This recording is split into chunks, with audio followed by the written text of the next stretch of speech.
खुद को इतना बदल लो कि जमाना तरस जाए तुम्हें पहले जैसा देखने के लिए। ठीक इस लड़के की तरह जिसकी पावरफुल स्टोरी अभी आप सुनोगे। एक लड़का था, वो दिल का बड़ा साफ था, मगर उसके साथ एक दिक्कत थी कि वो हद से ज्यादा दूसरों के पास जाता, हद से ज्यादा दूसरों को भाव देता और कई बार खुद का मजाक उड़ने के बाद भी खामोश रहता। इसी वजह से लोग उसका इस्तेमाल भी करते, उससे काम निकलवाते, और एक बार उसके इस्तेमाल से काम निकल गया तो फिर उसे दोबारा पूछते तक नहीं। वो लड़का दूसरों के लिए दिन रात पागल रहता, लेकिन बदले में दूसरों को उसके होने या ना होने से कोई घंटा फर्क नहीं पड़ता था। वो कभी भी दूसरों को ना नहीं कर पाता था। कोई उससे मदद मांग ले बस एक बार, वो अपनी जान लगा देता उसकी मदद करने के खातिर। इसी चक्कर में वो पढ़ाई में भी पिछड़ गया। दोस्तों के पास जबरदस्ती जाता ताकि वो अकेला ना रहे और मजे कर सके, लेकिन उसके दोस्त उसको बस नाम के लिए पूछते थे। अगर वो होता तो भी ठीक है और ना होता तो भी ठीक है। ऐसा ही सिलसिला कई महीनों तक चलता रहा। अब धीरे धीरे उसे भी इस बात का एहसास होने लगा था कि लोग उसका इस्तेमाल सिर्फ अपने काम के लिए करते हैं। एक बार उनका मतलब निकल जाता है तो वो उससे पूछते तक नहीं। उसे ये बात अंदर से तोड़ती थी, झकझोरती थी, लेकिन फिर भी वो सेम चीज दोबारा करता। फिर से उन्हीं लोगों के पास जाता।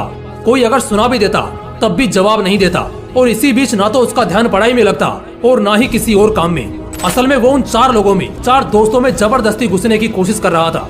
जो साथ नहीं भी होना चाह रहे थे उन्हें भी जबरदस्ती अपना बनाने की कोशिश कर रहा था। लेकिन बस अब खत्म हुआ। आखिरकार अब उसे पूरी तरह ये एहसास हो चुका था कि वो इस जमाने में सिर्फ और सिर्फ मजाक बनकर रह गया है। ना उसका कोई वजूद है और ना ही कोई कीमत है। अब उसे बहुत बुरा लगता है, उसका दिल टूटता है। वो अकेले कमरे में खुद को बंद करके रोता है। लेकिन अगले दिन से अब वो सब कुछ बदलने का फैसला करता है। उसे अब इस जमाने में मजाक नहीं बनना, बड़ा इंसान बनना है। वो इतना सस्ता नहीं होना चाहता कि कोई भी कभी भी आकर उसका इस्तेमाल कर ले, बल्कि वो इतना महंगा बनना चाहता है कि उसको इस्तेमाल करने से पहले लोगों को अपनी औकात याद आ जाए, उन्हें अपनी औकात नापने की जरूरत पड़ जाए। फैसला बवाल था, लेकिन ये बस शुरुआत थी। शुरुआत में इतनी दम दिखाना, इतनी हिम्मत दिखाना उसके लिए थोड़ा मुश्किल था, लेकिन वो करता है। इस बार वो अपने वजूद को मजबूत करने के लिए कड़े फैसले लेता है। अब वो लोगों को दिखना कम कर देता है। उन 4 दोस्तों में जहाँ पहले उसकी जरूरत नहीं थी, अब वहीं उसकी कमी खलने लगती है। वो बस अपने काम, अपनी पढ़ाई पर जोर ढालता है। फोन को हाथ में रखना बंद कर देता है ताकि कहीं वो भटक न जाए। अब वो पूरा बदल चुका होता है। अब कोई उसको किसी काम के लिए बोलता है तो पहले वो अपना काम देखता है। अगर उसके पास पहले से जिम्मेदारियां हैं तो वो सीधे मुंह पर ही मना कर देता है। वो अब कोई गलती नहीं करता। वो अब दिशा पकड़ चुका था, रफ्तार बढ़ा चुका था। उसने खुद को हर काम, हर सब्जेक्ट में परफेक्ट किया।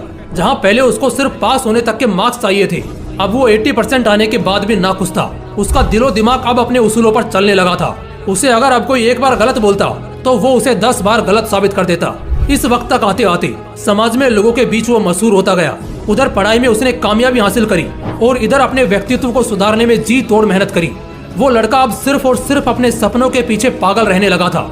लोग भी कहने लगे थे, अरे यार ये इतना कैसे बदल गया है, कैसे संवर गया है। अब लोग तरसते थे उस इंसान को उस लड़के में देखने के लिए जैसा वो पहले रहा करता था। अपनी तैयारी में उसने 4 चांद लगाई। होशियारी से उसने अपना सपना पूरा किया। इनकम टैक्स डिपार्टमेंट का असिस्टेंट, बाद में कमिश्नर बना, और आज के वक्त जो रिश्तेदार पहले उसको ब्लॉक करके रखते थे अब वो उसके कॉल का इंतजार करते हैं। दोस्तों, ये एक सच्ची कहानी है एक लड़के की जिसे पहले यही जमाना ठुकराता था और आज उसके तलवे चाटने को भी तैयार है। बदलाव संभव है, बस दिल में वो आग लगनी चाहिए। मुझे बहुत अच्छे से ये मालूम है कि इस लड़के की कहानी को हर 3 में से 1 आदमी ने खुद से रिलेट करा होगा, क्योंकि आज 1/3 लोग यहाँ संघर्ष कर रहे हैं। उनसे बस इतना बोलना चाहता हूँ कि खुद को इतना बदल लो कि लोग तरस जाएं तुम्हें पहले जैसा देखने के लिए। बदलाव एक दिन में नहीं होगा, लेकिन अगर हर रोज आगे बढ़ोगे, धीरे धीरे ही सही, लेकिन एक दिन बहुत बदल जाओगे। आज से कम 100 गुना बेहतर हो जाओगे। और इसके लिए मैंने इसी चैनल पर एक वीडियो भी डाल रखा है 90 डेज चैलेंज वाला, उसे जरूर देखना। और अगर इस कहानी से दिल में आग लगी हो, कुछ करने और बनने का हौसला आया हो और आंखें खुली हो, तो इस वीडियो को एक लाइक जरूर कर देना। बाकी ऐसे ही और भी बवाल वीडियोस देखने के लिए चैनल को तुरंत सब्सक्राइब करके बेल आइकन जरूर दबा लेना। बाकी मिलते हैं इसी तरह के एक और बवाल वीडियो के साथ। जय हिंद, जय श्री कृष्णा।